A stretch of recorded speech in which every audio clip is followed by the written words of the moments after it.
3살 버릇, 80까지 간다라는 말이 있지요. 습관이란 오랜 세월 내 몸에 젖어 있어서 하루아침에 고치기란 매우 어렵습니다. 그러기에 나이 들어 익어간다는 말은 절제할 줄 아는 실천함에서 나오는 말입니다. 행복한 노년을 위해 어떤 것을 하고 계신가요? 건강한 라이프 스타일을 만드세요. 행복해지기 위한 라이프 스타일을 유지하면 행복한 노년을 보낼 수 있습니다. 건강한 라이프 스타일을 위해 체중 조절, 식습관, 운동을 함께하는 것이 중요합니다. 친구와 가족들과 교류하세요. 가족 및 친구들과의 교류는 매우 중요합니다. 이것은 우리에게 안정감을 주고 분리된 존재로 느끼지 않게 해줍니다. 노년기에는 좋은 가족과 친구들이 점차 줄어들기 때문에 주변 환경과의 교류를 통해 이러한 문제를 극복할 수 있습니다. 의도적으로, 정기적으로 가족, 친지 및 친구와 만나 대화를 나누는 것이 좋습니다. 새로운 취미를 발견하세요. 나이가 들어도 새로운 취미를 발견하는 것은 큰 즐거움입니다. 취미는 우리에게 더 많은 자유시간을 제공하며 심리적 안정감을 주기도 합니다. 그리고 이를 통해 우리는 삶에서 더 많은 즐거움을 찾을 수 있습니다. 오늘은 행복한 노후 생활을 위해 노년이 되면 꼭 줄여야 하는 5가지를 말씀드리고자 합니다. 줄여야 할 5가지를 들어보시고 과연 이렇게 살고 있는지 체크해 보세요. 습관을 바꾸고 절제하기란 매우 어려운 일이지만 꼭 실천해 보시기 바랍니다. 첫 번째, 말을 줄여야 합니다. 나이가 들면 신뢰를 회복하기가 더 어렵습니다. 뱉은 말에 대한 책임감이 그만큼 커지기 때문인데요. 자신이 했던 말로 인해 그 화살이 나를 향하는 일이 생깁니다. 늙을수록 입은 닫고 지갑은 열라고 합니다. 제가 아는 분은 분위기에 취해서 돈을 빌려달라는 말에 흔쾌히 승낙했다가 나중에 후회하는 상황이 있었습니다. 내가 뱉은 말이 있어서 안 빌려 주기도 뭐하고 빌려주자니 신용이 안 좋은 사람이라 돌려받지 못할 것 같았기 때문입니다. 결국 돈을 빌려주면서도 아쉬운 소리를 하면서 빌려줬다고 하는데요. 더 가관인 점은 아직도 그 돈을 돌려받지 못했다는 사실입니다. 말보다 침묵이 낫다고 합니다. 모든 상황에서 입 닫고 가만히 있으라는 말이 아닙니다. 꼭 필요한 상황에만 말할 줄 아는 연습을 해야 합니다. 내가 말하는 상황이 필요한지 아는 방법은 간단합니다. 상대의 말을 잘 들어보면 됩니다. 상대가 말할 때 절대 끊지 말고 경청해 보세요. 비즈니스 대화에서도 상대가 말을 할 때 끊으면 무례합니다. 말소리를 듣고 영업에 실패할 수도 있습니다. 그만큼 경청이 우리가 갖춰야 할 매너라는 것입니다. 두 번째, 화를 줄여야 합니다. 나이가 많다고 감정대로 행동하는 분들이 있습니다.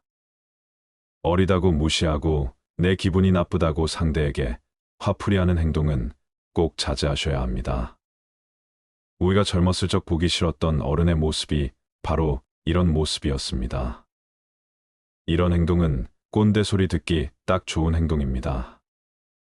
그동안 나도 모르게 쌓인 화를 나보다 약하고 어려 보이는 사람에게 푸는 건데요. 일상에서 받은 스트레스를 해소하지 못하면 나이 들수록 화가 많아집니다. 분노라는 것은 단순히 화를 내는 것이 아닌 복잡한 감정이 섞여 있습니다. 그래서 분노가 쌓이면 내가 지금 어떤 감정인지 모르기 때문에 악한 행동이 나오게 되는 것입니다. 분노가 생기기 시작할 때는 한 차례 심호흡을 한 뒤 내가 느끼는 감정이 어떤 감정인지 파악하는 것이 중요합니다. 그렇게 내 감정을 살피는 동안 화는 누그러들고 분노는 사라집니다. 이것이 현명하게 나이든 사람의 행동 방법입니다. 화를 내서 해결될 일이었으면 그 전에 벌써 해결됐을 것입니다. 평소보다 짜증이 늘고 화가 많이 난다면 그것은 어쩌면 내 몸이 나에게 보내는 신호일 수 있습니다.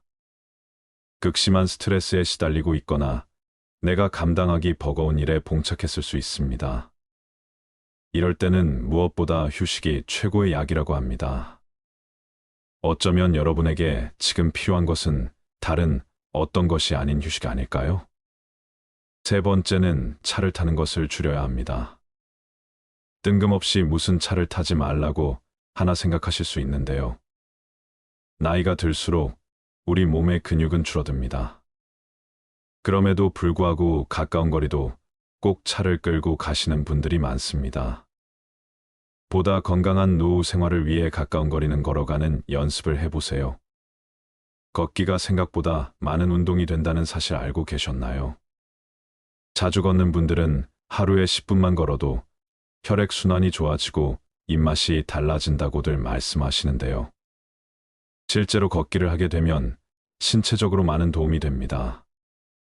혈액순환 개선부터 면역력 증감에 심혈관 질환 예방까지 된다고 합니다. 또한 나이가 들면 땀 흘릴 일이 많지 않은데요. 걷기를 조금 해도 모공이 열리고 폐물 배출에 도움을 주기 때문에 오늘부터라도 가까운 거리는 걸어가는 연습을 해보세요. 또한 정신적인 부분에도 도움을 주기 때문에 긍정적인 생각이 나게 해주고 우울증 완화에도 탁월하다고 합니다. 많은 분들이 운동을 해야 된다고 하면 격한 운동을 몇 시간씩 하면서 땀을 쫙 빼야 된다고 생각하시는데요. 집 앞에서 10분을 걷는 것만으로도 아무것도 안 하는 것과 비교해서 엄청난 효과가 있다고 하니 걷는 습관을 잘 들여놓고 그 다음 관심 있는 운동으로 넘어가 보면 좋을 것 같습니다. 네 번째는 밥을 줄여야 합니다. 나이가 들고 나를 통제하거나 밥을 차려주는 사람이 없으면 매 끼니 시간을 지키지 않고 배가 고파지면 과식을 하는 등 식습관이 틀어지게 됩니다. 또한 배고플 때 과식하는 것은 체중 증가를 불러오는데요. 앞서 말씀드린 걷기, 운동을 습관들이기 시작할 때 식습관도 잘 지켜주시면 효과가 배가 됩니다. 체중이 조금만 줄어도 우리 몸의 체중을 지탱하는 다리와 허리 쪽 관절 부담이 줄고 통증도 완화될 수 있습니다. 또한 소식을 하게 되면 독소 배출에도 도움이 됩니다. 독소 배출이 원활해지면 어떤 상황이 발생할까요? 피부도 좋아지고 평생을 함께했던 뱃살도 쏙 들어간다고 합니다. 나이 들수록 살이 찌는 이유는 기초대사량이 줄어들기 때문인데요. 예전과 같은 양을 먹어도 체중이 오르는 이유가 여기에 있습니다. 다섯 번째는 잠을 줄여야 합니다. 많은 분들이 노인들은 잠이 없다고 말하시는데 이것은 우리 몸의 생물학적 시계인 순환 리듬이 변화하기 때문입니다. 그래서 일찍 자고 일찍 일어나게 되는 것인데요. 간혹 어떤 분들은 그냥 자고 싶을 때 자고 해가 중천에 떠도 그냥 이불 속에서 유튜브만 보시는 분들이 있습니다. 이렇게 되면 삶이 점점 악순환하며 변해갑니다. 계속 늦게 일어나다 보면 하루는 짧고 조금만 움직이면 새벽이 됩니다. 그래서 어떤 분은 마음을 먹고 평소보다 일찍 일어나서 동네를 한 바퀴 걷고 와서 따뜻한 커피를 한 잔 마시고 낮잠을 좀 참고 평소보다 일찍 잠자리에 들었다고 하는데요. 이 생활을 한 달을 하니 몸이 달라진 게 느껴졌다고 합니다. 이렇게 똑같이 하라는 것이 아닙니다. 낮과 밤이 뒤바뀌어 있다면 그걸 되돌리는 게 첫 번째 과제라고 할 수 있습니다. 행복한 노후 생활을 위해 노년이 되면 꼭 줄여야 하는 5가지를 들으셨는데요. 불행한 노후가 아닌 행복한 노후를 살기 위한 결론은 바로 삶의 자세입니다. 노화를 받아들이고 지금 할 수 있는 일을 소중히 여기는 삶의 자세야말로 삶을 긍정 에너지로 가득 채울 수 있는 유일한 방법이지요. 우리가 그렇게 바라는 행복은 지극히 주관적입니다. 이 말은 마음먹기에 따라 불행도 행복으로 바꿀 수 있다는 이야기입니다. 예를 들어 늙은 것을 한탄만 하고 아프다는 이유로 집에만 있다면 불행이 삶을 지배할 것입니다. 반대로 노화를 받아들이고 어떤 일 있든 할 수 있다는 생각으로 적극적으로 하려 한다면 삶은 더 알차고 행복에 가까워질 것입니다. 그렇다고 행복한 노년을 위해 할 수 있다는 강박관념을 가져서는 안 됩니다. 건강하게 오래 살아야 한다라는 과도한 강박과 욕심은 스스로를 압박하고 무리한 절제로 이끌어 결과적으로 행복하지도 건강하지도 못한 삶을 만듭니다.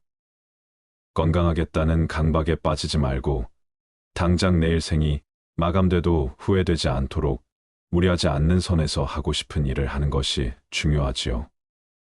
행복한 노년의 삶이란 현실을 그대로 받아들이고 내일 당장 생이 끝난다 해도 후회가 남지 않는 시간을 보내는 것입니다. 기대 수명이 점점 늘어남에 따라 몸과 마음이 모두 건강하게 늙기 위해 노력하는 사람 또한 많아지고 있습니다. 60세 이후 건강을 위해 고쳐야 할 건강에 해로운 습관 7가지를 말씀드리겠습니다. 첫 번째, 충분히 숙면하지 않는 습관. 사람이 나이가 들수록 잠이 줄어든다는 말이 있다. 수면 시간이 적더라도 깊이 잠들고 숙면을 하는 것이 중요하다. 두 번째, 사회적 관계를 유지하지 않는 습관. 외로움은 사람을 죽음에 이르게 할 수 있는 위험한 감정이다. 사회적 고립은 인지 저하, 우울증, 면역체계 약화, 비만 등의 위험을 높인다고 한다. 또한 심혈관 관련 질환 위험을 2배로 높일 수 있다. 남성이 사회적 고립을 겪게 될 가능성이 더 크기 때문에 더욱 외로움을 느끼지 않도록 조심해야 한다. 세 번째, 물을 충분히 마시지 않는 습관. 물을 마시는 것이 건강에 좋다는 것은 잘 알려진 사실이다. 어린이와 노인은 체내 수분량이 적기 때문에 탈수의 위험이 높다. 노인이 특히 탈수 위험이 더 높은 이유는 나이가 들수록 다양한 약물을 복용하기 때문이다. 심한 탈수는 신장 및 비뇨기 문제, 열사병, 저혈량 쇼크 발작의 원인이 된다. 네 번째, 과도한 운동을 하는 습관. 노인의 과도한 운동은 몸에 해로울 수 있다. 나이가 들수록 골다공증과 같은 정형외과적 문제가 발생할 위험이 커지는데 고강도 운동은 뼈 문제를 악화시켜 더 많은 건강 문제를 일으킬 수 있다. 일반적으로 60세 이상이라면 걷기나 춤, 요가 등의 운동이 좋다. 다섯 번째, 두뇌 활용을 적게 하는 습관. 사람은 나이가 들면서 뇌도 노화하고 이로 인해 인지적 변화를 경험한다. 알츠하이머 협회에 따르면 뇌 건강에 도움이 되는 사회적, 정신적 활동을 시작하기에 늦은 때는 없다. 새로운 기술을 배우거나 취미를 시작하거나 공부를 시작하는 것이 도움이 될 수 있다. 위에 언급했듯이 사회적 활동은 노인의 인지, 저하와 치매 발병을 늦춘다. 여섯 번째, 음식을 조절하지 않는 습관. 나이가 들수록 제2형 당뇨병이나 심혈관 질환 등 만성질환에 걸릴 확률이 높아진다. 이러한 만성질환을 예방하기 위해서는 설탕과 나트륨 섭취를 적게 하는 것이 좋다. 또한 만성질환이 있을 때는 의료진이 처방한 약물을 적절하게 복용해야 건강을 유지할 수 있다. 일곱 번째, 흡연하는 습관. 만병의 근원인 담배를 끊는 것은 연령과 관계없이 모든 사람에게 유익하다. 이미 흡연한 지 오래되어 늦었다고 생각할 수 있지만 60세에 금연하더라도 건강은 충분히 개선된다. 우리 삶을 방해하는 2가지 요소가 있다. 하나는 어느 것도 끝내지 않는 것이요. 다른 하나는 어느 것도 시작하지 않는 것이다. 남을 부러워하거나 질투하지 마라. 경계하지도 마라. 오로지 최상의 자신을 만들어가는 것에만 몰두하라. 다른 사람이 무엇을 하건 상관하지 말라. 오직 자신이 무엇을 하고 무엇을 하지 말아야 할지 자신의 일에 대해서만 집중하여 생각하라. 스스로의 마음을 다스려 온전히 한 곳으로 집중할 수 있다면 그 어떤 일이든 모두 해결할 수 있다. 남을 위해서가 아니라 너 자신의 행복을 위해 선을 베풀어라. 신의 지혜를 선물로 받아라. 내 눈과 마음을 새롭게 하여 선을 베푸는 그 자체에서 기쁨을 누리는 가장 행복한 사람이 되라. 모든 것은 마음가짐에 따라 이루어진다. 사악한 마음으로 말하거나 행동하면 괴로움은 그 사람을 따라다닌다. 반대로 깨끗한 마음으로 말하거나 행동하면 행복과 보람이 그 사람을 따라다닐 것이다. 부처님 말씀을 토대로 노년의 행복을 위하여 몸과 마음의 건강을 지키는 방법 6가지를 말씀드리겠습니다. 첫 번째, 노후에는 적게 먹어라. 음식이 아무리 맛이 있더라도 제 양을 초과하여 먹어서는 안 된다. 오직 기력을 도와 몸을 이롭게 하는 데에서 그칠 줄 알아야 한다. 수행자는 음식을 탐닉해서는 안 된다. 사람은 누구나 자신에게 부여된 음식의 양과 수명이 있다. 그러므로 자기의 몫이 아닌 음식과 수명을 탐내서는 안 된다. 탐한다 해서 자기의 몫이 아닌 것이 더 오지는 않는다. 음식을 탐하면 수명이 짧아진다. 자기 식복이 정해져 있기 때문이다. 음식에 대한 탐심을 많이 내어 이번 생 자신의 식복을 넘어서면 선생에 더 먹을 복이 없어지기 때문에 수명이 다할 수밖에 없는 것이다. 과식을 하면 복력 또한 소멸한다. 과식을 하는데도 오래 산다면 그 사람은 삶이 불행해지기 쉽다. 식복이 없는데 많이 먹으니 다른 폭력들이 식복을 대체하여 폭력이 줄어들다 보니 불행해진다는 것이다. 음식물 섭취를 줄이면 삶의 진행 과정을 늦출 수 있고 금욕으로 신체의 번식 전략을 생존 전략으로 전환시키면 장수할 수 있다는 것이다. 음식물 섭취를 줄이면 2배에서 4배까지 수명이 증가한다고 한다. 이후야 어찌되었든 과식은 수행자에게 여러모로 도움이 되지 않는다. 과식은 정신을 혼란하게 만들며 온갖 욕구와 번뇌를 불러일으키고 고요한 선정에 이르지 못하게 한다. 소식을 하면 몸도 마음도 경쾌하고 가벼워 쉽게 선정과 지혜를 얻을 수 있다. 두 번째, 술을 멀리하라. 술을 많이 마시면 몸과 마음이 가난해진다. 그러면서도 재물을 가벼이 여기고 사치를 좋아하여 집안을 망쳐 온갖 화를 부르게 된다. 또한 남들과 노름을 즐기고 다른 여색을 엿보게 된다. 술은 온갖 환난의 근본이요 재앙의 근원이다. 술은 독 중의 독이요 병 중에서도 고질병이다. 술은 날카로운 도끼 같아 착한 마음을 손상시키고 괴로움을 부른다. 술을 좋아하는 자는 부끄러움도 몰라 남의 경멸을 받게 된다. 그러므 술을 마실 때는 언제나 절제하는 마음을 가져야 한다. 술은 지혜의 종자를 끊고 어리석음의 결과를 불러온다고 한다. 사람의 정신을 휩쓸고 가는 것은 술만한 것이 없다. 술이야말로 재앙의 근원이고 환난의 근본이다. 과도한 술은 착한 마음을 손상시키고 괴로움을 부르며 경멸을 받게 된다. 술을 마실 때는 언제나 절제하는 마음을 가져야 한다. 사실 술 그 자체는 선도 악도 아니고 좋고 나쁠 것도 없다. 술이라는 것 자체에 어떤 좋거나 나쁜 변하지 않는 성품이 있는 것이 아니다. 그러니 술을 먹는 행위 그 자체를 가지고 좋거나 나쁘다고 단정 지을 수는 없는 것이다. 문제는 술에 있지 않고 사람에 있다. 잘못이 있다면 술 자체가 잘못이 아니라 그 술을 먹는 사람에게 있는 것이다.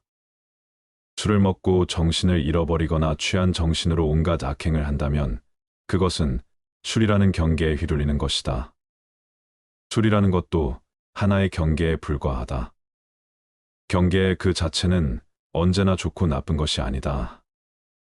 다만 경계를 받아들이는 사람에게 허물이 있을 뿐 술이라는 경계에 휘둘리지 않고 내 스스로 술이라는 대상의 마음을 빼앗기지 않으며 스스로 절제하고 다스릴 줄 아는 사람에게 술은 나쁜 것이라고 할 수 없다. 한두 잔의 술로서 인간관계를 가꾸어가며 술이라는 도구로서 삶의 윤활유로 삼을 수도 있지만 자칫 잘못하면 술이 인간을 망치는 도구가 될 수도 있는 것이다. 내 중심을 잡고 내 안의 주인공이 나를 이끌고 가야지 술이라는 경계가 나를 이끌고 가게 해서는 안 된다. 술이라는 경계에 휘둘리지 말라. 절제하며 게으르지 마라. 생활의 즐거움만을 쫓아 구하고 모든 감관을 보호하지 않으며 마음의 정도가 없고 겁이 많으면 악마는 마침내 그을 뒤엎는다. 바람이 약한 풀을 쓸어 넘기는 것처럼 생활의 즐거움만을 구하지 않고 모든 감관을 잘 지키며 먹고 마의 절도가 있고 항상 정진하여 믿음이 있으면 악마는 그를 뒤지 못한다. 생활은 조금 불편해야 좋은 것이라고 한다. 너무 편하면 게을러지고 자신의 빛을 잃을 수 있기 때문이다. 눈, 귀, 코, 혀, 몸을 가만히 내버려 두고 보호하지 않으면 이내 그 육신의 감각은 좋은 것만을 가리게 되고 욕망에 뒤덮인다. 그러면 나아가 먹고 마시는 일에 절제가 없어지고 몸은 게을러져 어떤 일도 스스로 해 나갈 수 없게 되며 나약해지고 겁이 많아지게 마련이다. 그랬을 때 그 나약한 마음의 틈을 타고 악한 생각이 들어오고 온갖 마장이 들끓게 된다. 모름지기 사람은 생활의 즐거움만을 구하지 않아 불편한 가운데 스스로 이겨낼 수 있는 힘과 지혜를 길러야 한다. 또한 먹고 마시는 일에 절제가 있으며 항상 끊임없이 노력하고 정진하여 마음의 틈을 만들지 말아야 한다. 악마는 그런 수행자를 뒤덮지 못한다. 세 번째, 마치 바람 앞에 우뚝 선 큰 산처럼 죽을 때 가지고 갈 수 있는 것을 위해 살아라. 아무리 건강한 몸이라도 질병에 시달리게 마련이며 젊음도 늙음으로 돌아가고 어떠한 목숨이라도 죽음 앞에 무너지게 마련이니 영원한 것은 자비로운 마음으로 정법을 닦는 것이다. 그러면 임종에 이르러 후회하지 않게 될 것이고 임종에 이르러 후회하지 않으면 집착이 없어 좋은 곳에 날 것이다. 생이 있는 모든 것은 반드시 사가 있게 마련이다. 삶이 경이롭고 죽음 또한 경이롭고 신비롭다. 살아있음이 아름답듯 죽음 또한 아름다움의 시작이다. 죽음이 비참하고 괴롭고 어둡고 무서운 것이라는 생각이야말로 인간이 만들어낸 가장 큰 착각이다. 죽음은 또 다른 신비로운 세상으로의 여행이다. 언제나 미지로의 여행은 신비롭듯 다음 생으로의 여행 또한 신비롭고 설렌다. 물론 이번 생을 온갖 악행과 폭력과 화와 번뇌로 물들이며 악업을 쌓아온 사람에게 죽음은 괴로운 세상으로의 여행이 되겠지만 선행과 자비와 사랑과 나눔과 깨어있음의 수행으로 한 생을 살아온 사람들에게 죽음은 설레고 행복한 새로운 탄생을 의미한다. 누구나 태어나면 죽고 건강하던 몸이 헐케지면 부귀영화도 사라지고 젊음도 늙음으로 돌아간다. 그러나 육신이 죽더라도 업력과 폭력과 수행력은 다음 생에 또 다른 새로운 나를 형성시켜 갈 것이다. 선업을 짓고 자비로서 복을 짓고 깨어있음에 수행을 행한 이는 임종에 이르러 후회하지 않을 것이고 후회가 없고 집착이 없는 이는 반드시 좋은 곳에 날 것이다. 죽음을 준비하는 것은 곧 삶을 어떻게 살아갈 것인가를 준비하는 것이다. 웰다행이 곧 웰빙의 바탕이다. 지금 이 순간 임종이 닥친다면 후회가 없을 것인가? 업과 복과 수행 앞에서 부끄럽지 않을 수 있겠는가? 죽고 나서 가지고 갈 수 없는 것들의 목숨을 거는 어리석은 삶을 그만두라. 죽고 나서 가지고 갈 수 있는 것들이야말로 참되다. 죽음에 이르렀을 때에도 생사의 분별에 집착하지 않으면 평생을 쌓아온 업장이라 소멸할 수 있다. 일생을 수행했을 임종에 이르러 생사에 집착하면 그 수행은 물거품이 되고 오히려 마귀의 포로가 되고 만다. 지금이라도 본래 마음을 깨달으면 다시 번뇌에 물들지 않는다. 하루 중에도 잠자리에 들기 직전이 중요하다. 시끄러운 TV, 소음에 시달리다 잠에 들면 잠든 내내 소음이 꿈속까지 뒤따라와서 정신을 뒤흔들어 놓지만 잠들기 직전 고요함 속에서 잠에 들면 밤새 고요함이 지켜진다.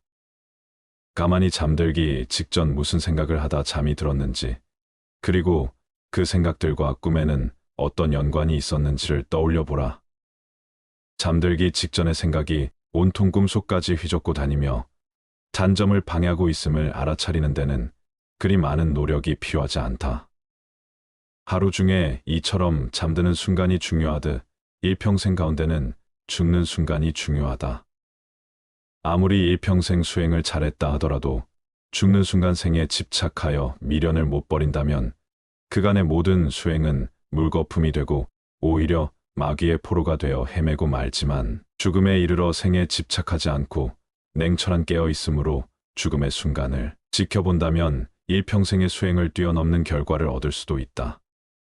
죽는 순간 생사에 집착해 자유롭기 위해 사는 순간에도 끊임없이 생사의 집착을 놓아버리는 공부를 하는 것이다. 하루하루의 삶이 깨어있으며 집착을 버리고 욕망을 거스르며 온갖 번뇌를 놓아가는 쪽으로 비움과 수행의 삶을 사는 사람에게 죽음은 삶의 연장이다.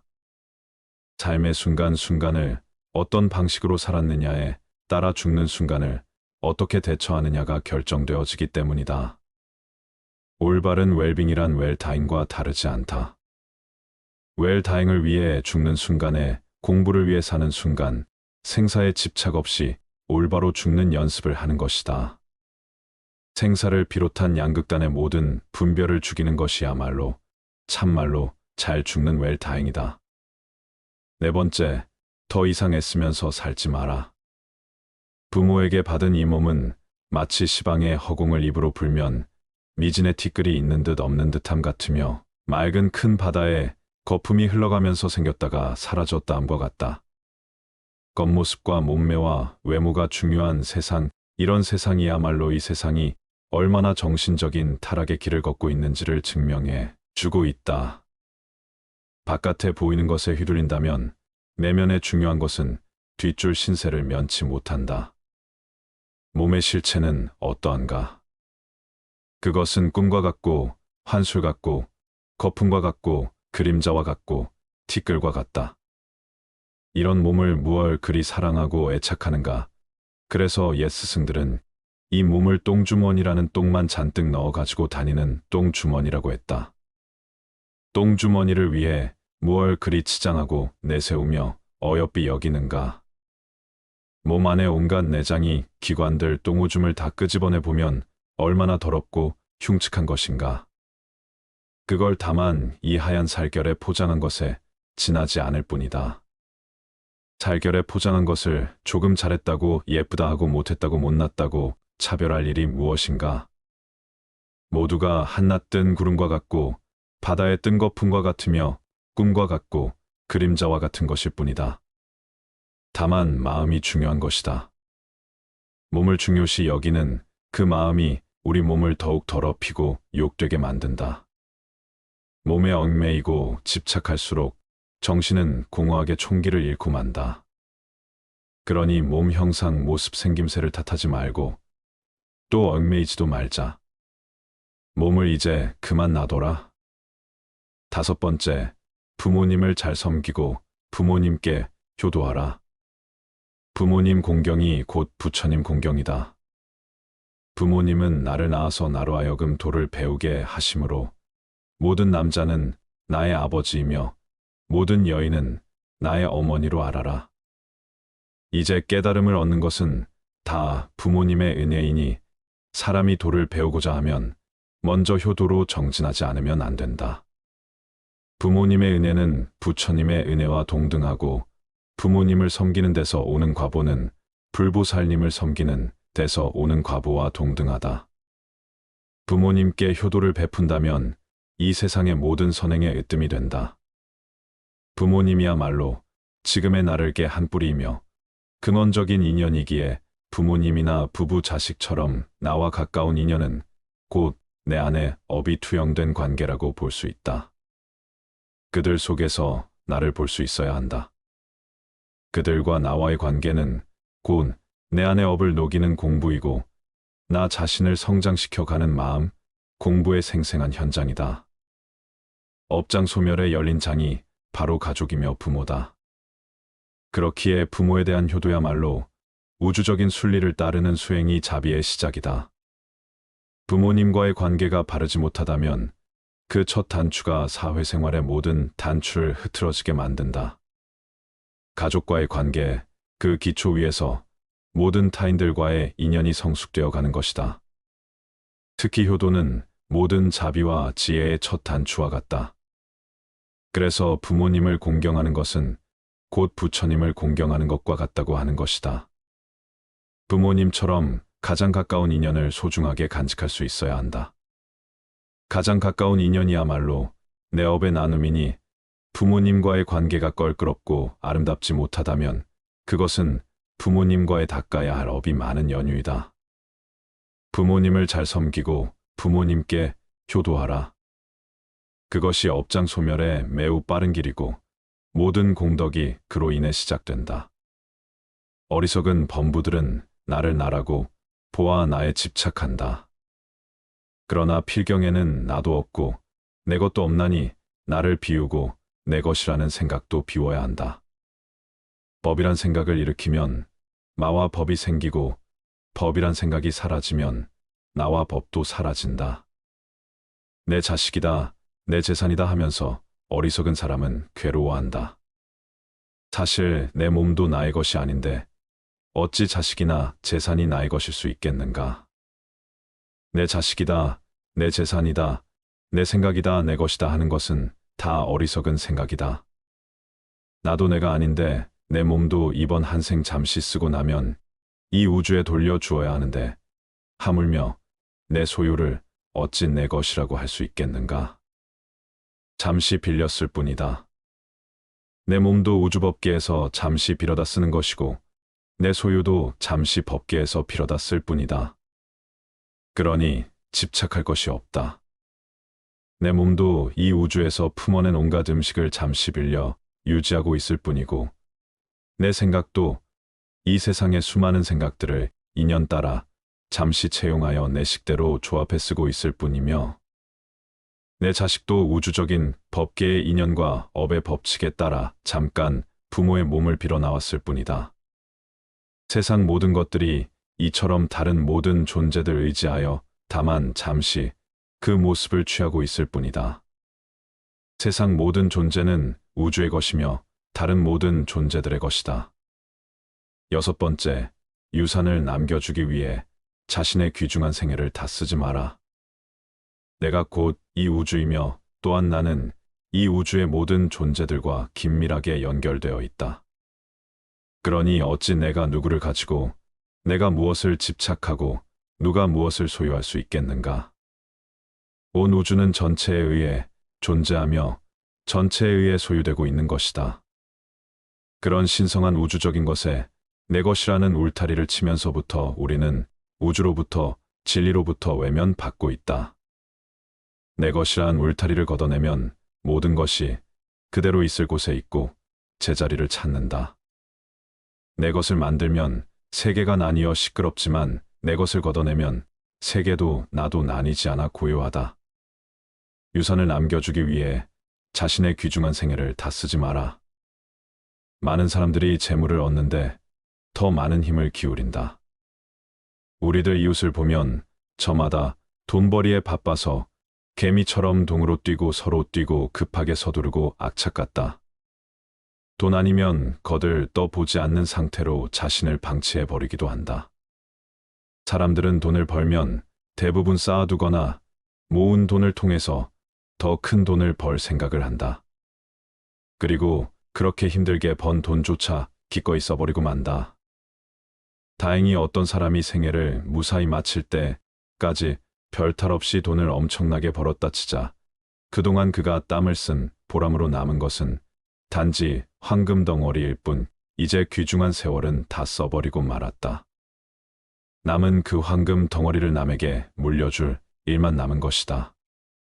그런 생애가 혹시 남 보기에는 호화롭고 멋지게 보일지 모르지만 그는 사실상 인생을 잃기 위해 돈을 벌었으며 남에게 빼앗기기 위해 돈을 번 것이나 마찬가지다.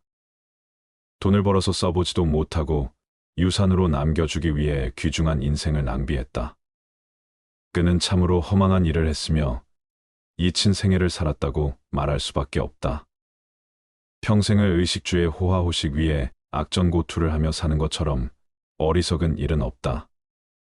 더구나 대체로 대한 유산을 물려받은 사람들은 순식간에 재산을 탕진하는 일들을 주위에서 흔히 보아왔다. 그렇다면 그는 자신의 인생도 돈을 위해 망치고 유산을 물려준 자녀까지 망치는 일을 자행해온 셈이 된다. 명예는 보배롭고 명성은 탐나는 것이지만 그것은 소수의 비범한 자에게만 허용되는 왕관이다. 그리고 그것은 돈으로도 살 수 없는 값진 것이다.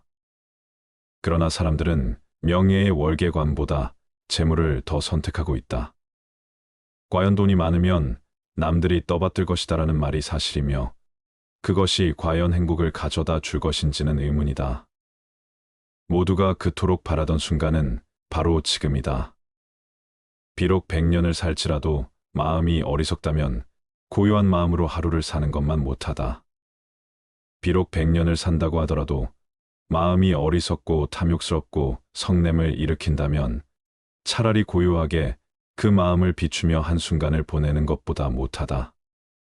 살면서 탐내고 어리석음을 지으면 그것이 다 번뇌가 되고 업이 되어 윤회의 수레바퀴만 더욱 길어지게 만들 뿐이지만 고요하게 그 마음 비추며 한순간을 보낸다면 억겁의 윤회를 쉬게 할 것이기 때문이다. 한순간을 살더라도 고요한 마음으로 마음을 비추며 영상 속에서 산다면 어리석은 마음으로 100년 1000년을 사는 것에 비할 수 없는 공덕이 생긴다. 어리석은 세월은 날이 갈수록 업장만 늘리게 되지만 고요한 한순간의 명상은 업을 소멸하고 지혜를 움트게 한다. 시간이란 환상일 뿐이다. 아무리 오랜 시간일지라도 단 한순간의 평화와 맞바꿀 수 없다. 지금은 바쁘고 정신이 없으니 나중에 기도하겠다는 사람, 지금은 삶이 버거우니 노후가 되어 조용할 때 수행하겠다는 사람, 지금은 돈이 많지 않으니 훗날 돈을 많이 벌게 되면 그때 가서 보시하겠다는 사람, 그들은 100년 1000년보다도 더 소중한 지금 이 순간이라는 인생의 클라이막스를 놓치고 있는 것이다. 지금 행하지 않으면 더 이상 시간은 없다. 지금까지 우리는 100년 1000년을 뒤로 미루며 지금까지 오지 않았는가? 그렇게 찾아오던 최상의 때는 바로 지금이며 최고의 장소는 바로 여기이다. 수행에서는 한순간도 버릴 것이 없다. 한순간이라도 마음을 고요히 하고 비추어 보라. 찬란한 지금 이 순간을. 부처님 말씀을 토대로 노년의 행복을 위하여 몸과 마음의 건강을 지키는 방법을 말씀드렸습니다. 우리는 살며 나이를 먹어갑니다. 어릴 때부터 어른이 되기 위해 배워야 할 것들을 배우고 경험을 통해 성숙해가며 세상을 더 잘 이해하게 됩니다. 그러나 나이를 먹으며 우리는 얻어야 할 것뿐만 아니라 버려야 할 것도 생각해야 합니다. 나이를 먹어가며 얻어야 할 것뿐만 아니라 버려야 할 것에도 집중하는 것은 더 풍요로운, 행복하고 만족스러운 삶을 살기 위한 핵심입니다. 과거의 짐을 버리고 긍정적인 관점을 채택하며 관계를 중요시하고 배우며 발전하며 감사하며 충실하면 나이가 들어도 우리는 풍요로운 삶을 즐길 수 있을 것입니다. 이것이 나이를 먹어가며 얻어야 할 것과 버려야 할 것에 집중해야 하는 이유입니다. 오늘은 인생 후반기 삶이 심플해지기 위해서는 어떤 습관을 버려야 할지 알려드리겠습니다. 인생 후반기 사물에 대한 집착을 버리고 주변을 정리하면 말끔한 기분의 일상생활이 더 자유로운 기분으로 하루하루를 행복하게 살아갈 수 있을 것입니다. 우리의 행복은 물질로 채워지는 것이 아니라 정신적 평안과 안정에 있기 때문입니다. 은퇴를 하고 인생 후반기에는 이런 불필요한 것들 버리기를 실천해서 좀 더 삶을 가볍고 여유로운 마음으로 살아갈 필요가 있습니다. 불필요한 것을 버리는 생활이란 단지 물건을 버리는 것만이 아니고 살아가면서 자신의 몸에 배어버린 안 좋은 습관들을 하나씩 버려 없애는 의미도 포함됩니다. 먼저 과거의 무거운 짐을 버려야 합니다. 나이가 들면서 우리는 과거의 경험과 기억을 더 많이 갖게 됩니다. 이것은 양면성을 지닌 것입니다. 어떤 경험은 우리에게 지혜와 성숙함을 가르쳐 줍니다. 그러나 불행히도 어떤 사람들은 과거의 실수나 상처를 너무 오래 기억하고 끌어올려 자신을 괴롭히는 경향이 있습니다. 나이가 들면서 우리는 이러한 무거운 짐을 버리고 더 나은 미래를 위해 나아가야 합니다. 두 번째로 불필요한 스트레스와 걱정을 버려야 합니다. 나이가 들면서 스트레스와 걱정은 더욱 해로울 수 있습니다.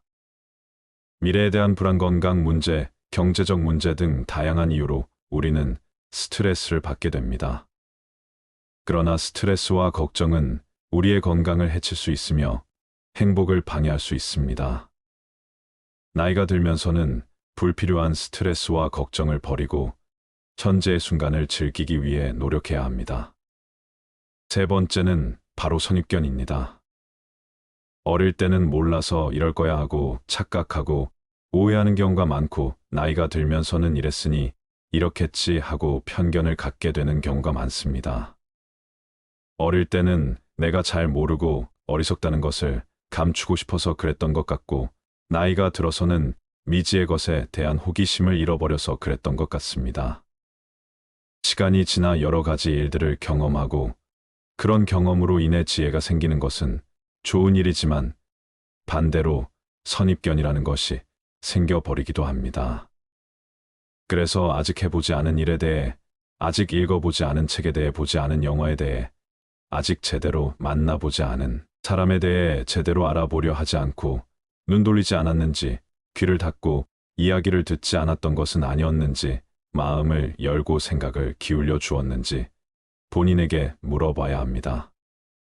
모르면서 아는 척하는 것이 꼴볼견인 것만큼 선입견으로 미리 이럴 거야 하고 판단해 버리는 것도 꼴볼견입니다. 물론 해보고 읽어보고 만나보고 들어보고 그 다음에 판단을 내리는 것은 괜찮습니다. 인생을 살면서 쓸데없다고까지는 할 수 없어도 그다지 꼭 필요하지 않은 것들에 너무 많은 시간과 물질 에너지를 낭비하고 살고 있다는 생각이 들 때가 있습니다. 우선 큰 집과 자동차 집안을 꽉 채우고 있는 수많은 가구나 옷, 기타 각종 물건들과, 그리고 온갖 사람들과의 관계 때문에 생기는 행사나 만남들, 이로 인한 형식적 체면 치레 때문에 많은 시간과 돈을 쓰게 됩니다. 나이가 들면서 우리는 지금까지의 삶에 감사하고 충실해야 합니다. 우리의 경험과 노력에 대한 감사의 마음을 가지고 더 나은 미래를 향해 나아가야 합니다. 또한 가족과 친구들에 대한 감사의 마음을 표현하고 나누는 것도 중요합니다. 나이를 먹어가며 얻어야 할 것뿐만 아니라 버려야 할 것에도 집중하는 것은 더 풍요로운, 행복하고 만족스러운 삶을 살기 위한 핵심입니다. 긍정적인 관점을 채택하며 관계를 중요시하고 배우며 발전하며 감사하며 충실하면 나이가 들어도 우리는 풍요로운 삶을 즐길 수 있을 것입니다. 이것이 나이를 먹어가며 얻어야 할 것과 버려야 할 것에 집중해야 하는 이유입니다. 나이가 들면 들수록 물건의 사용 여부와 상관없이 버리지 못하고 모아두는 습관이 생깁니다. 여러 원인이 있지만 인지기능 저하가 주요 원인으로 꼽힙니다. 사람은 나이가 들면 서서히 인지 기능이 떨어지는데, 실제 저장강박증이 있는 자도 젊은 층보다는 노인에게서 많다고 합니다. 오래된 신문, 잡지책, 옷을 버리지 못하는 것에서부터 심하면 실내가 쓰레기로 가득 찬 상태로 내버려 두기도 합니다. 인구 중 2에서 5% 나타날 정도로 흔한데, 환자는 젊은 층보다 노인에게서 2배 정도 많다는 연구 결과가 있습니다. 하지만 이러한 물건들은 생활 속에서 무심코 사용하다가 건강에 악영향을 주는 것들이 있습니다. 알고 보면 건강에 무척 해로워 당장 버려야 하는 것들이 있습니다. 오늘은 안 아프고 건강하려면 65세 전까지 즉시 버려야 할 물건 5가지에 대해 알려드리겠습니다. 첫 번째, 오래된 약과 영양제. 집에 영양제가 쌓여 있는 분들 많으실 겁니다. 그런데 모든 영양제를 매일 같이 잘 챙겨 드시나요? 어떤 영양제는 매일같이 꼼꼼히 챙겨 드시기도 하겠지만 어떤 영양제는 체질에 잘 맞지 않아 먹지 않고 한자리에 몇 년간 방치되기도 합니다. 아까워서 버리지 않고 가끔씩 드시는 분들도 있고요. 하지만 유통기한이 지나 변질된 영양제는 효능이 떨어질 뿐만 아니라 간에도 무리를 주기 때문에 반드시 버려야 합니다. 약도 영양제와 마찬가지입니다. 건강해지기 위해 먹는 것이므로 유통기한이 넘은 영양제와 약은 과감히 쓰레기통에 버려 건강을 지키시길 바랍니다. 두 번째, 플라스틱과 나무도마. 집에서 오래된 플라스틱 용기를 아무렇지 않게 사용하는 경우가 많습니다. 플라스틱 제품을 잘못 사용할 경우 건강에 치명적일 수 있습니다. 사용 중인 플라스틱 용기 중 PC 제품과 긁힌 상처가 많은 용기들을 모두 버리시기 바랍니다.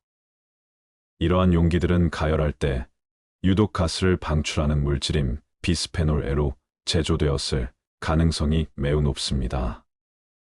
또 음식을 가열할 때 플라스틱 용기보다는 유리 용기를 사용하여 가열하는 것이 가장 좋습니다. 그리고 매일 우리는 집에서 도마를 사용해 음식을 만들어 먹습니다. 칼질 많이 한 플라스틱과 나무로 된 도마에 당연히 시간이 지날수록 흠집이 많아집니다. 수많은 틈 사이에는 박테리아나 곰팡이가 서식하기에 좋아 사용 후에는 반드시 도마를 깨끗이 닦아 통풍이 잘 되는 곳에 잘 말려줘야 합니다. 음식은 우리의 입을 통해 몸 안으로 들어가므로 위생적인 조리도구를 이용하는 것이 무엇보다 중요합니다. 세균과 곰팡이는 면역력을 떨어뜨리고 염증을 일으키기에 반드시 도마를 깨끗하게 유지하고 자주 바꿔 주도록 하세요. 요즘은 스테인리스 도마도 있다고 하니 균이 번식하기 어려운 도마를 사용해 보는 것도 좋을 것 같습니다. 세 번째, 낡고 다른 운동화. 운동화를 한번 사면 몇 년을 계속 신게 되는데 오래된 운동화는 굽이 달라 충격 흡수율이 매우 낮습니다. 또한 신발은 걸음걸이에 따라 뒷부분이 많이 마모되게 합니다. 그런데 마모가 된 신발을 계속 신는다면 어떻게 될까요? 특히 운동할 때 신는 운동화의 뒷부분은 체중이 실리면서 몸에 충격이 흡수되는 곳이므로 마모가 되면 새로운 신발을 신어줘야 합니다. 운도의 밑창이 다르면 뛰고 걸을 때마다 완충되는 곳이 없어 발바닥과 무릎과 허리가 그 충격을 그대로 흡수해 관절과 척추에 손상을 주게 되어 무릎, 통증과 허리, 디스크 등의 발병률을 높이게 됩니다. 아무리 마음에 드는 운동화라도 밑창에 마모된 곳이 있으면 꼭 교체하여 무릎과 허리가 다치지 않도록 예방하시기 바랍니다. 네 번째, 오래 써서 다른 칫솔. 매일 최소 하루 3번 치아를 닦아주는 칫솔은 세균이 번식하기 참 쉬운 물건입니다. 더군다나 입안 닦기 때문에 각질층이 없는 점막에 바로 세균이 침투하기 쉬워 각별히 깨끗하게 관리해야 합니다. 입안에 상처가 있다면 바로 혈관을 통해 세균이 우리 온몸을 헤집고 돌아다니게 되므로 반드시 칫솔 관리 위생을 지켜주셔야 합니다. 칫솔에 세균이 번식하는 것을 막으려면 일주일에 한 번 물을 묻혀 전자레인지 1분간 돌려주면 된다고 합니다. 생각보다 간단하죠. 평소에는 통풍이 잘 되는 곳에 놔둬 물이 빨리 마르게 해주시고 칫솔모가 벌어진 칫솔을 이용해 치아를 닦아주면 치해 제거가 되지 않으므로 최소 2~3개월마다 교체해 주어야 합니다. 다섯 번째, 오래된 화장품. 유통기한이 지났어도 아깝다며 화장품을 계속 바른 적이 있으신가요? 기초 화장품은 얼굴 전체에 매일 발라야 해서 그럴 일이 드물겠지만 색조 화장품은 기초 화장품에 비해 적은 부위에 바르고 기초 화장품만큼 빨리 닳지도 않아 몇 년 동안 사용하는 분들이 많은 것 같습니다. 하지만 색조 화장품도 기초 화장품과 마찬가지로 피부에 바로 닿는 물질이므로 반드시 유통기한을 지켜서 사용해야 합니다. 화장품은 사용하지 않는 동안 이 생물의 번식과 함께 오염될 수 있습니다. 특히 오래된 화장품은 세균, 곰팡이, 곤충 등의 미생물이 번식할 수 있는 환경입니다. 또한 일부 화장품에는 환경 호르몬이 포함되어 있을 수 있으며 장기적으로 건강에 해를 끼칠 수 있습니다. 특히 립스틱과 마스카라는 입과 눈의 점막에 바로 흡수될 수 있어 세균이 침투하기 쉬워 반드시 유통기한을 지켜야 한다고 합니다. 립스틱과 마스카라는 개봉 후 6개월까지 유통기한이라고 하니 참고하세요. 사용하지 않는 화장품은 즉시 버리는 것이 좋고 사용 중인 화장품은 꼭 유통기한을 체크하여 적절한 시기에 교체하세요. 우리의 건강은 우리가 책임져야 할 소중한 자산이므로 건강한 삶을 위해 행동에 옮겨 보시기 바랍니다. 지금까지 실제로 열심히 사고 모아두었지만 살다 보면 많은 것들이 그다지 쓸모가 없는 것들이라는 것을 알게 됩니다. 또한 많은 물건들로 둘러싸인 어수선한 공간에서는 정신도 쉽게 산만해지고 마음이 무거워져 생각도 정리가 되지 않습니다. 그러므로 물건에 대한 집착을 버리고 주변을 가볍게 정리할 필요가 있습니다. 살다 보면 어떤 일이든 후회가 남습니다. 미리 알았더라면 후회를 덜 남길 수 있었을까요? 인생의 후반기를 보내고 있는 60대들은 그들이 지금껏 살아온 발자취 곳곳에서 후회를 발견한다고 합니다.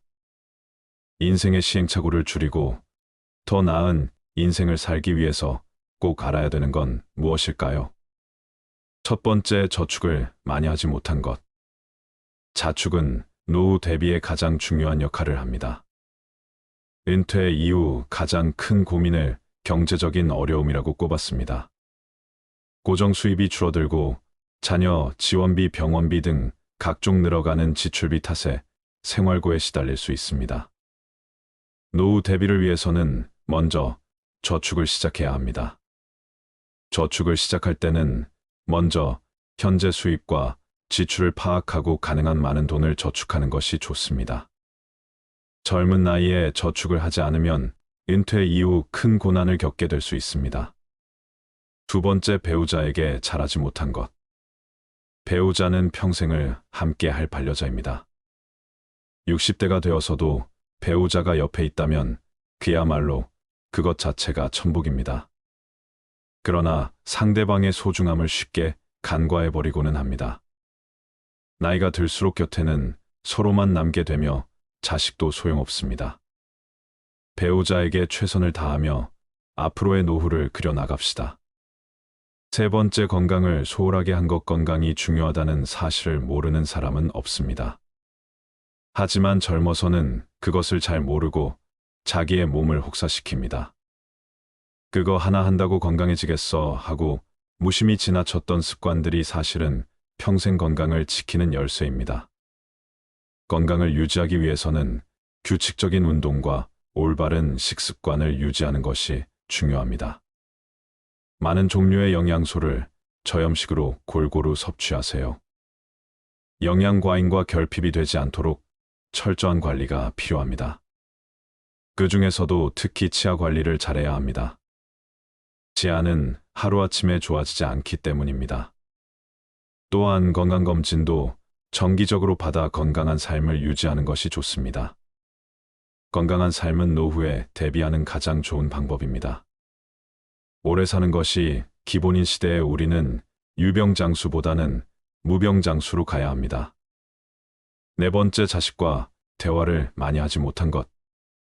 자식들과 평소에 대화를 많이 하지 않았다면 노년의 소중한 친구 하나를 잃는 셈입니다. 늙고 병들면 자식들에게 의지하게 됩니다. 자식과 친밀한 관계를 유지해야 후회 없는 자식 농사를 했다고 느낄 수 있을 것입니다.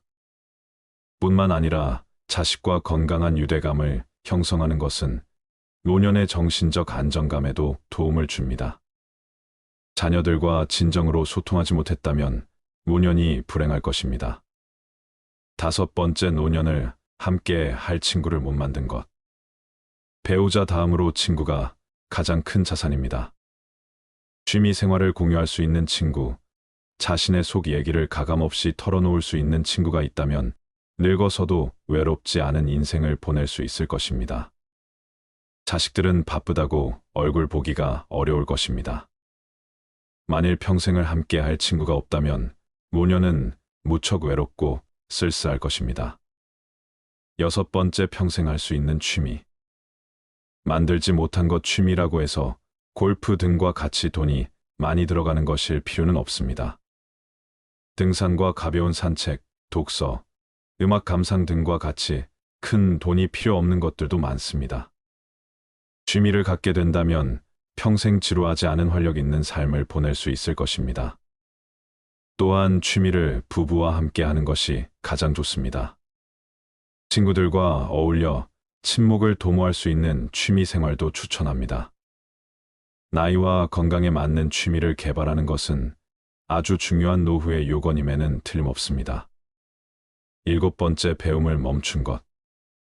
60대 공부하는 것은 지난 삶이 바빠서 하지 못한 공부를 하거나 여생에 필요한 지식을 습득하는 경우도 있고 또 단순히 시간을 보내는 한가로운 독서도 있습니다.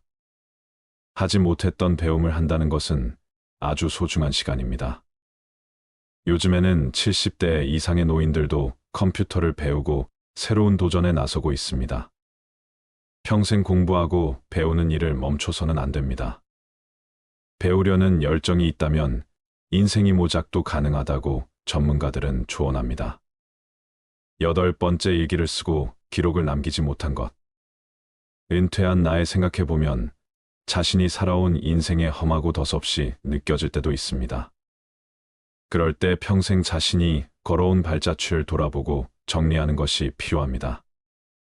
그렇게 하기 위해서는 젊어서부터 기록을 남기는 습관이 필요합니다. 일기를 매일 쓰라고 말하는 것은 아닙니다. 다만 틈틈이 기록하고 사진 등을 남겨놓으면 나중에 자신의 삶을 정리하는 데 도움이 될 것입니다.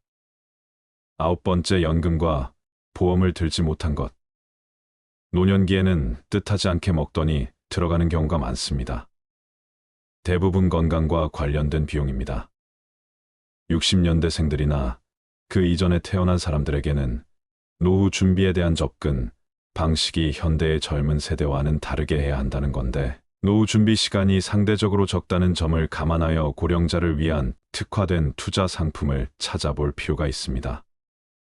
예를 들어 안정적인 수익률을 제공하는 연금, 상품이나 투자 상품 등을 활용할 수 있습니다. 또한 투자에 대한 전문적인 조언을 받기 위해 금융 전문가의 도움을 청하는 것도 좋은 방법입니다. 노후 준비는 재무적인 준비뿐만 아니라 건강 상태를 유지하는 것도 중요합니다. 이는 의료비 부담을 줄이는데 도움이 될 뿐만 아니라 더 나은 삶의 질을 유지하는 데도 기여합니다. 한 살이라도 어릴 때부터 경제와 재테크에 관심을 갖는 게 중요한데 이제는 선택이 아닌 필수인 시대인 것 같습니다. 이러한 돈을 아깝다고 생각하기보다 준비를 한다고 생각해야 합니다. 마지막으로 99%가 공감한 내 인생에 더 도전하고 여행을 많이 다니지 못한 것. 그때 했어야 했는데 그때 그 시절에 나만이 할 수 있었던 일이나 도전이 있었을 것입니다. 대부분의 사람들이 평생 살아오면서 가장 후회하는 것 중 하나가 도전을 하지 않았던 사실이라고 답했습니다. 이어 여행을 떠나지 않았던 사실을 안타까워했습니다. 자식 키우고 회사 일을 하느라 여유가 없었을 것입니다. 그래도 다른 돈을 아껴서 여행을 떠나라고 선배들은 조언합니다. 훗날 회상할 수 있는 좋은 추억을 마련해 놓는 셈입니다. 그동안 수고한 60대의 모든 삶을 응원합니다. 올해 85살인 할머니가 가장 후회되는 것 중 하나가 너무 많은 걱정을 하고 산 것이라고 말하였습니다. 할머니는 이렇게 말씀을 하셨다고 합니다. 걱정하지 마. 그냥 내가 걱정한다고 못 사는 자식이 잘 사는 것도 아니고 내가 걱정한다고 병이 낫는 것도 아니야. 걱정은 하는 게 아니야. 차라리 그냥 좋아지길 바라는 게 더 좋아. 그리고 마지막에 죽을 때 웃는 사람이 행복한 줄 알았는데 그게 아니야. 평상시에 걱정 없이 행복하게 웃는 게 진짜 행복한 거야. 행복은 저축처럼 안 쓰고 모아둔다고 모아지는 게 아니야. 행복할 땐 그냥 걱정 없이 행복해야 돼. 평상시에 걱정 없이 행복한 것이 진짜 행복한 사람인 거야. 모아두었다가 꺼내 쓸 수 있는 게 행복이 아니야. 그냥 걱정하지 마. 편히 그냥 그렇게 웃으며 살아. 그게 최고야. 근데 그걸 그동안 못했어. 너무 늦게 깨달은 거지. 이 말을 보고 참 생각이 많아지더군요. 그동안 제가 어떻게 살았는지도 뒤돌아보게 되고 그랬습니다. 이럴 때 어느 스님의 말씀이 생각이 나네요. 과거를 후회하며 삶의 오답을 찾으려 하지 마라. 삶은 정답이 될 수 있고 오답도 될 수 있다. 즉, 삶의 정답은 없다. 개개인 모두가 정답이 될 수 있고 모두가 오답의 가능성도 있다. 그런데 우리는 끊임없이 정답을 찾고 쫓는 것에 습관이 되어 있다. 그러면서 후회를 한다. 그럴 필요 없다. 지금 내가 서 있는 이 자리가 내 자리이고 정답과 오답을 나누며 분별하는 마음이 괴로움을 가지고 오는 것이다. 정답이든 오답이든 그냥 그대로 다 받아들이면 그대로 정답이 되는 것이다. 여러분들의 후회되는 것들은 무엇이 있나요? 그리고 그 후회되는 것들을 하지 않기 위해 어떤 노력을 하고 있나요? 지금껏 쉴 틈 없이 달려온 여러분의 마음에 위로가 되는 좋은 글 하나 읽어 드리도록 하겠습니다. 다들 마음을 내려놓고 어느 한 의사의 이야기에 집중해 주시길 바랍니다. 나는 의대 교수였다. 79세의 노인이다. 정신과 전문의로 50년간 15만 명의 환자를 돌보고 학생들을 가르쳐 왔다. 퇴직 후 왼쪽 눈의 시력을 완전히 잃었다. 당뇨병, 고혈압, 통풍, 허리 디스크, 관상동맥 협착, 담석 등 7가지 중병과 고달픈 스트레스를 벗삼아 어쩔 수 없이 살아가고 있다. 한쪽 눈으로도 아침이면 해를 볼 수 있고 밤이 되면 별을 볼 수 있다. 잠이 들면 다음 날 아침에 햇살을 느낄 수 있고 기쁨과 슬픔과 사랑을 품을 수 있다. 남의 아픔을 아파해 줄 수 있는 가슴을 가지고 있다. 세상을 원망할 시간이 없다. 지팡이 짚고 가끔 집 밖으로 산책을 했다. 한쪽 눈이지만 보이는 것만 보아도 아름다운 것이 많았다. 지금은 다리에 힘이 없어 산책이 어렵지만 계절이 바뀔 때마다 보이는 앞산숲을 색깔이 아름답다. 삶이 감사하다. 인생이란 바로 여기와 지금이다. 행복을 느낄 시간과 공간과 사람은 바로 지금이다. 지금 여기에서 함께하는 사람들과 어울려 한 번이라도 웃으며 이야기를 나눌 수 있는 곳이 바로 즐거움이다. 살아보니까 그렇다. 뇌 속에서 행복을 만드는 물질은 엔돌핀이다. 엔돌핀은 과거의 행복한 추억 때문에 생기는 게 아니다. 지금 내가 즐거워야 엔돌핀이 형성된다. 사람이 어떻게 늘 행복하기만 하느냐고 묻는 이들도 있다. 그런 이분법적인 생각에서 벗어나야 한다. 어제 죽은 사람들이 하루라도 더 살기를 원했던 그 소중한 시간에 나는 오늘을 살고 있다. 괴롭고 슬퍼도 한 가닥 희망을 만들어 보자. 살아있음이 즐겁고 만날 수 있음에 감사하자. 지나간 세월은 어렵게 살았더라도 다 행복했던 거라고 나이 든 사람들은 이야기한다. 왜냐하면 사람은 누구나 짜릿하게 행복한 시간이 있었다. 사람은 그 추억으로 사는 것 같다. 괴로움을 겪어봐야 행복할 줄 안다. 인생살이 살면서 오늘 지금 여기가 제일 중요하다라는 말이 맞는 말 같다. 아내 없이 살아보니까 있을 땐 몰랐는데 젓가락 한쪽이 없어진 느낌이다. 있을 때 잘해라는 말을 많이 들었는데 그럼 어떻게 살아야 할까? 우리 장인이 하신 말씀인데 나에게 주어진 대로 감사하면서 받아들이면 다 보여. 행복의 답은 바로 지금 여기 내 가슴에 담겨 있다. 고개 들어 저 멀리 하늘을 한번 보자. 정말 눈물 없이 들을 수 없는 가슴 아픈 이야기입니다. 반려자를 잃고 젓가락 한 짝을 잃은 듯한 기분을 여러분들은 공감하시나요? 배우자의 소중함을 느낄 수 있는 어느 한 부부의 감동 실화를 말씀드리겠습니다. 미안하지만 난 당신을 사랑하지 않아. 왜 결혼했는지 모르겠어. 나는 말했다. 아내가 두 손으로 얼굴을 가리고 말없이 울었다.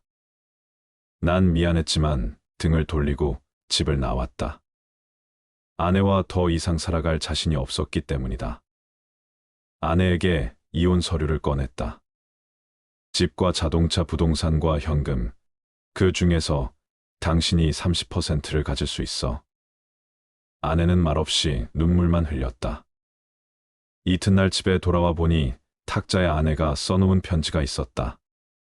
눈물이 얼룩져 있어서 혹시 내 마음이 흔들릴까 봐 읽지 않으려 하다가 나도 모르게 읽어내려갔다.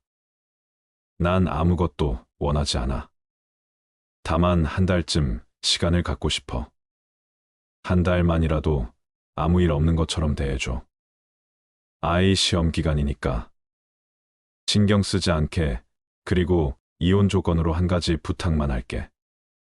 당신이 결혼 첫날 아침 출근할 때 나를 안아서 거실에서 현관까지 갔던 것처럼 한 달간만 그렇게 해줘. 이 여자가 미쳤나 이런 생각이 들었지만 한 달이면 끝날 일이니까라고 생각하며 그렇게 해주기로 했다. 첫날 거실에서 아내를 들어 올려 안았을 때 몹시 어색했다. 몇 년간 우린 신체 접촉이 없었으니까. 칩보를 걸어 현관까지 갔을 때 뒤에서 아이가 박수를 쳤다. 멋있다면서 나는 아이에게 웃음을 지어 보이며 아내를 내려놓고 출근했다. 둘째 날은 첫날보다 나아졌다. 아내는 내 가슴에 적극적으로 기댔고 블라우스에서는 향기가 났다. 피부의 잔주름을 보면서 그동안 모르는 사이 이렇게 됐구나 하는 생각이 들었다. 나와 결혼해 이렇게 되었구나 생각하니 조금 미안했다. 셋째 날, 넷째 날 아내를 들어 올렸을 때 오래전에 친밀함이 돌아오는 듯한 느낌이 들었다. 내게 자신의 10년을 바친 이 여자 다음 날 또 다음 날 아내를 안아 나르는 것이 익숙해졌다. 어느 날 아침 아내가 옷을 고르고 있었다. 옷들이 모두 커져버렸다며 투덜댔다. 그러고 보니 아내를 들면 들수록 가벼워지는 느낌이 있었다. 이혼 걱정에 야위어 가고 있는 중일까? 또 다른 아침 아들이 들어오더니 엄마를 안고 나갈 시간이에요라며 미소를 짓는다. 녀석에게 이 일이 이제 일상으로 자리 잡은 것이다. 아내는 아이를 꼭 껴안는다. 마음이 흔들리고 있다. 드디어 마지막 날이 왔다. 나는 아내와 헤어질 수 없다는 걸 알았다. 이혼을 취소하기로 했다. 회사에서 나온 뒤 꽃집에 들려 부케를 샀다.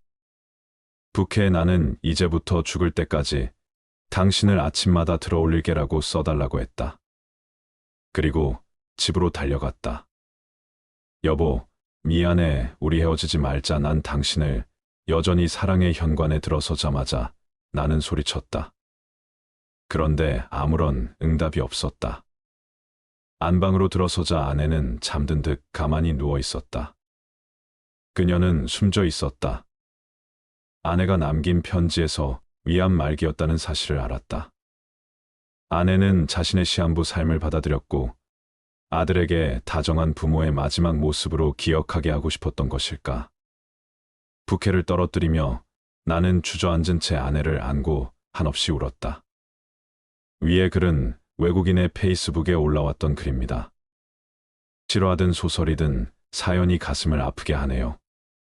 우리는 날마다 함께하고 가깝게 접하는 것들에 대해서는 귀하고 가치 있다는 것을 모르는 경우가 많습니다. 그것이 얼마나 소중하다는 것도 인식하지 못하죠. 그러다 내 곁을 떠난 후에서야 깨닫게 되지요. 그때서야 가슴 치며 후회해도 소용없게 된답니다. 내 곁에 있는 소중한 사람, 오늘 하루 따뜻한 미소로 대하는 하루 만들어 보세요. 물고기는 물속에 있을 때는 그 어느 곳으로든 갈 수 있는 자유와 행복을 가지고 있습니다. 하지만 물고기는 자신이 자유롭고 행복한 존재라는 사실을 알지 못합니다. 사람들이 쳐놓은 그물에 걸려 땅 위에 올라오고 난 후에야 비로소 그때가 행복했었다는 사실을 알게 됩니다. 사람 또한 마찬가지 아닐까요? 가지고 있을 때는 모르다가 꼭 잃어버린 후에 아들이 늦게 행복이 무엇인지 깨닫게 되는 못난 습성. 행복은 공기 같은 것입니다. 보이지도 않고 만질 수도 없지만 어느 곳에나 있는 영국 속담 중에는 이런 것이 있습니다. 행복은 사라진 후에야 빛을 낸다. 사람들이 행복의 실체를 보고 만질 수 있다면 그것이 떠나가기 전에 소중히 다루련만 행복은 언제나 떠나가면서 제 모습을 사람들에게 보여준다는 말이겠죠.